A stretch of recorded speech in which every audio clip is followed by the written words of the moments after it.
If you have lived in your Virginia home for more than a few years, you are likely sitting on a significant amount of untapped wealth. A home equity loan gives you a one-time lump sum of cash at a fixed interest rate, which is perfect for a predictable project like a kitchen remodel.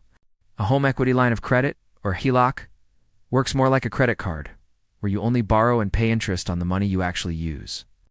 HELOCs are incredibly flexible for ongoing expenses like college tuition or as a safety net for unexpected family emergencies. However, most FELCs have variable interest rates, which means your monthly payment could increase if the Federal Reserve raises rates in the future. The home equity loan provides more stability because your payment is locked in for the entire life of the loan regardless of what happens in the market. As your mortgage maestro, I help you analyze your specific financial goals to determine which of these tools will save you the most money. If you are ready to put your home's value to work for you, call me Duane Buziak at Coast to Coast Mortgage Lending, and let's look at your options.